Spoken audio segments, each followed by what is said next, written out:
Très chers internautes et chers téléspectateurs de partout où vous êtes à travers plusieurs régions de la République démocratique du Congo, vous nous suivez également à travers plusieurs coins de notre planète Terre. Bienvenue dans notre session d'information sur notre chaîne Equivox Media TV, une chaîne référentielle qui vous informe sur plusieurs situations de la République démocratique du Congo et d'autres situations d'ailleurs. Votre abonnement.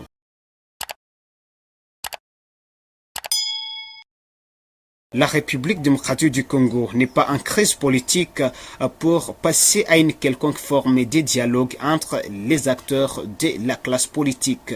Les propos du président de la République, Félix-Antoine Tshisekedi Tshilombo.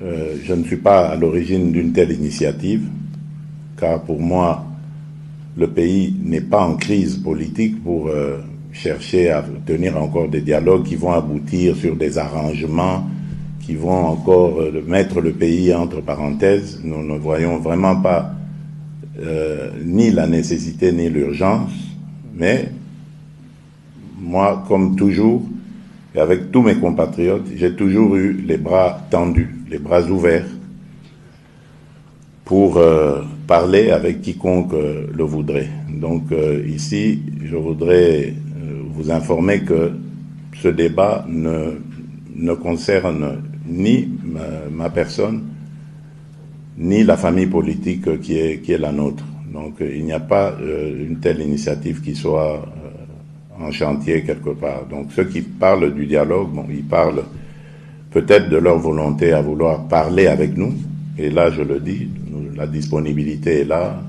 Tout compatriote congolais a droit au débat, a droit au chapitre, a droit au dialogue avec même le chef de l'État s'il le désire, mais évidemment en tenant compte du respect de nos lois, du respect de la bienséance et ne pas venir avec des menaces ou des vociférations pensant pouvoir intimider. Parlons de la vie socio-professionnelle des enseignants République démocratique du Congo. Les enseignants à deux écoles primaires publiques de la province du Nord Kivu ont décidé d'intensifier leur mouvement de grève à l'issue d'une assemblée générale tenue en date du 30 septembre 2024 dans la ville de Goma. Cette décision intervient après plusieurs semaines de revendications non satisfaites par le gouvernement selon les propos de représentants syndicaux. Selon une déclaration lue par Madame Sophie Valinande, porte-parole des écoles primaires publiques, des points principaux ont été abordés lors de cette réunion. D'une part, il s'agissait d'évaluer l'état de la grève en cours et d'autre part, de restituer les conditions de la réunion tenue avec le secrétaire général intérimaire de l'Éducation nationale et de la nouvelle citoyenneté. Après délibération, les enseignants constatent avec regret que leurs revendications n'ont pas été prises en charge, a déclaré Madame Sophie Valinande. Parmi ces revendications figurent notamment la revalorisation salariale, le paiement régulier des primes de gratuité et une meilleure prise en compte de la situation des enseignants.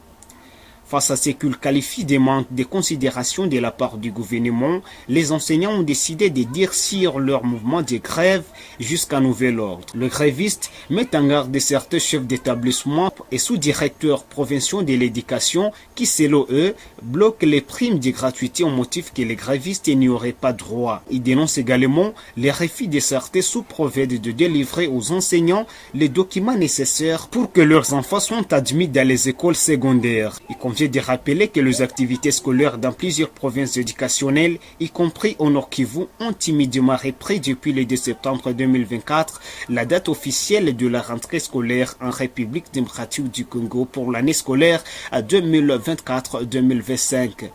Les enseignants qui sont en grève depuis cette période réclament notamment une amélioration de leurs conditions de travail et de rémunération. La persistance de ces mouvements de grève pourrait entraîner des conséquences graves sur le déroulement de l'année scolaire, tandis que les négociations avec les gouvernements semblent au point mort. Très chers internautes et téléspectateurs, vous qui continuez de nous suivre à travers plusieurs coins de la République démocratique du Congo et à travers plusieurs coins de la planète Terre, merci de nous avoir suivis dans cette série d'informations sur notre chaîne Kivu Media TV. Nous vous demandons surtout de pouvoir vous abonner également en partageant ces informations aux autres dans le cadre de bien pouvoir trouver nos diverses notifications à tout prix que nous postons de nouvelles informations sur notre chaîne. Rendez-vous dans nos prochaines séries de production.